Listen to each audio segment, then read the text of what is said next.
It's a village on the edge of the Southern Ocean, surrounded by some of the most inspiring, coastal landscapes on the planet. The opportunity to be in a township where you can walk out into a national park and see, incredible limestone cliffs with a background, thinking about the shipwreck history and the near history, knowing that the Giray-Wurrung people of Eastern Maar Nation have lived through the shaping of this scenery. There's so many little stories and such appreciation for what's wild and wonderful out there. I love the ocean, I love the cliffs, I love the fact that we're surrounded by a national park, that we can access the national park whenever we want to. I can go for a walk and cross the bridge and there I am. Just a little walk and you can feel like you're nowhere near anybody else. Growing up, we used to come to Port Campbell a lot. It was probably a hidden gem back then with a lot less people and more of a small fishing village. It's just so unique. Like Port Campbell is a beautiful, safe beach destination. There's no other place like it, as far as I know, where you can just roll into the town and you've got a bay that is like a swimming pool.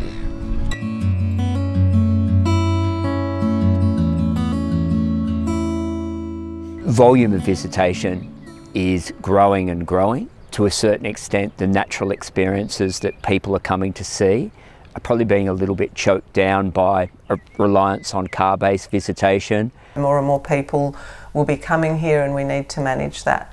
But my vision for the town is to maintain that sense of community that any visitor who comes here, apart from the people who choose to live here, feel that this is a strong community and feel that this is a lovely place to be. This town, without the gas or the dairy, is 100% tourism. So you've got to accept the tourists are a part of life here. Locals will benefit from that, having that constant stream of revenue and tourism in the town, I think. Inviting more visitors that share our values and that to be our strength, making more use of what we have rather than considering what else people might want.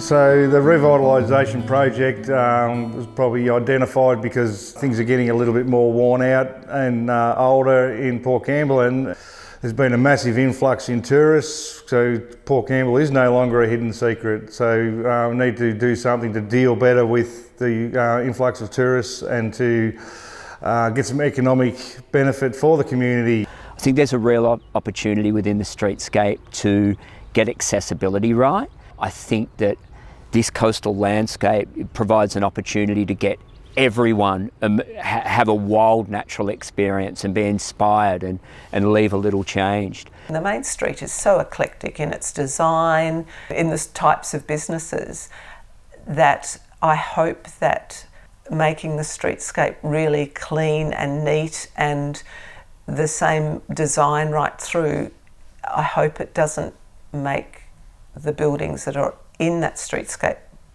in turn look shabby. We're extremely lucky to have our project manager Aaron Hutting running everything and smoothing out issues that were unforeseen or have popped up. That's probably a big thing that I've taken up, is to steer the wheel more towards community wellness and what the people here want, who live here, and it's their home. There's a national park on all sides. There's not really much room for expansion, so I think we have to get smarter with the land that we have.